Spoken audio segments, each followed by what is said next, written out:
குறிப்பாக நடந்து முடிந்த உள்ளூராட்சி மன்ற தேர்தலில் இலங்கை தமிழரசுக் கட்சி மன்னார் மாவட்டத்தில் 4 சபைகளில் போட்டியிட்டது. முசலி பிரதேச சபையில் தமிழ் மக்களுடைய விகிதாசாரம் குறைவாக இருக்கிற காரணத்தினால், தமிழ் கட்சிகள் அதிகமாக கேட்டால் தமிழ் பிரதித்துவம் குறைவென்ற காரணத்தினால் முசலி பிரதேச சபையில் தமிழரசுக் கட்சி போட்டியிடவில்லை.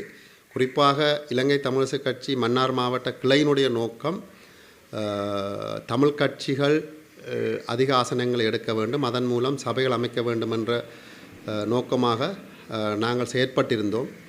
உள்ளூராட்சி மன்ற தேர்தலில் வேட்பாளர்கள் தெரிவின் போது கூட மன்னார் மாவட்டத்தில் குறிப்பாக வீட்டு சின்னத்தில் இலங்கை தமிழரசுக் கட்சியும் சங்கு சின்னத்தில் DTNAயும் போட்டியிட்டது. அந்த தீங்கு விளைவிக்கும் பாக்டீரியாக்களை ஒழிக்கும் என மருத்துவ மற்றும் விஞ்ஞான ரீதியாக உறுதிப்படுத்தப்பட்டுள்ளது. குறிப்பாக தேர்தலுக்கு முன்பாக ஒரு இணக்கப்பாடு ஏற்பட்டிருந்தது. அதிக ஆசனங்கள் எடுக்கின்ற கட்சிக்கு மற்றைய கட்சி ஆதரவளிப்பதாக தேர்தலுக்கு முன் இணக்கப்பாடு ஏற்பட்டது. அதன் அடிப்படையில் நாங்கள் மன்னார் பிரதேச சபையில் பியர் வட்டாரத்தில் தொடர்ச்சியாக நாங்கள் TNAயாக போட்டியிட்டு வெல்ல முடியவில்லை. ஆகவே இலங்கை தமிழரசுக் கட்சி அவர்களினுடைய DTNAயினுடைய வேண்டுகோளுக்கு அமைவாக மன்னார் பியரில் நாங்கள் வேட்பாளரை போடவில்லை. அதேபோல் மாந்தமேற்கு பிரதேச சபையில் வடத்தீவு ரெட்டத்தொகுதி வட்டாரத்தில் கூட நாங்கள் போட்டால் அவர்களும் வெல்ல முடியாது என்ற காரணத்தினால் அங்கும் நாங்கள் வேட்பாளர்களை போடவில்லை. அதன் அடிப்படையில் மன்னார் பிரதேச சபை, மன்னார் நகரசபை, மாந்தமேற்கு பிரதேச சபையில் மற்ற கட்சிகளோடு ஒப்பிடும்போது இலங்கை தமிழரசுக் கட்சி அதிக ஆசனங்களை பெற்றிருந்தது. அதன் அடிப்படையில் தேர்தல் முடிந்ததன் பிற்பாடும் DTNAயினுடைய ஒருங்கிணைப்பாளர் மற்றும் அந்த கட்சியை சார்ந்தவர்கள், நீங்கள் தவிசாளரை கொடுங்கள், நாங்கள் உபதவிசாளர் எடுத்துக்கொள்கிறோம் என்று கூறியிருந்தார்கள். பிற்பாடு அவர்கள் நிபந்தனை விதித்தார்கள். மாந்தமேற்கு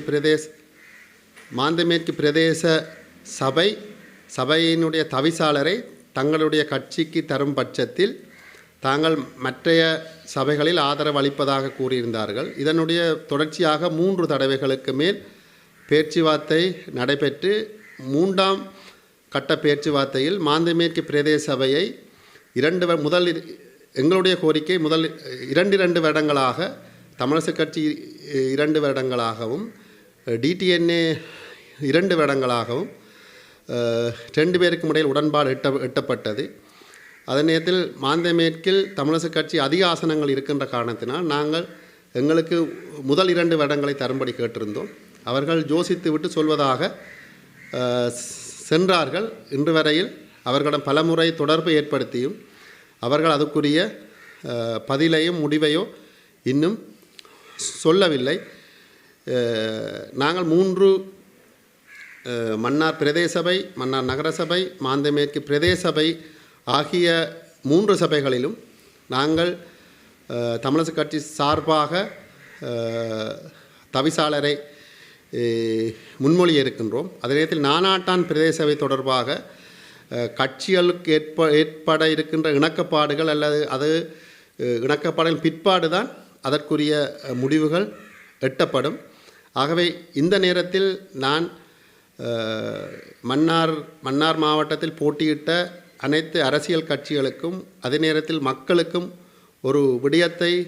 இந்த விடயத்தை தெளிவுபடுத்த வேண்டும் என்ற நோக்கம் மன்னார் மாவட்ட இலங்கை தமிழரசுக் கட்சிக்கு இருக்கிறது. நேற்று பிற்பகல் மன்னார் மாவட்டத்தில் வெற்றி பெற்ற உள்ளூராட்சி மன்ற உறுப்பினர்களுடைய வேண்டுகோளுக்கு அமைவாகவும் கட்சியினுடைய தீர்மானத்துக்கு அமைவாகவும் இந்த கோரிக்கையை நாங்கள் விடுக்கின்றோம். குறிப்பாக அதிகமாக ஆசனம் பெற்ற சபைகளில் தமிழ் கட்சிகள் முன்வந்து நிபந்தனையற்ற வகையில் ஆதரவளிக்க வேண்டும் என்று நாங்கள் தமிழ் கட்சிகளை கேட்டுக்கொள்கிறோம். அதே நேரத்தில் மாந்தமேற்கு பிரதேச சபை ஏற்கனவே கதைத்ததன் பிரகாரம் 2 வருடங்களாக பகிர்வதற்கு தமிழரசுக் கட்சி மன்னார் மாவட்ட தமிழரசுக் கட்சி தயாராக இருக்கிறது. இந்த விடயம் தொடர்பாக ஒரு முழு தெளிவூட்டலை மக்களுக்கு செய்ய வேண்டும் என்ற நோக்கத்துக்காகத்தான் இந்த ஊடக சந்திப்பை நாங்கள் ஏற்பாடு செய்திருந்தோம்.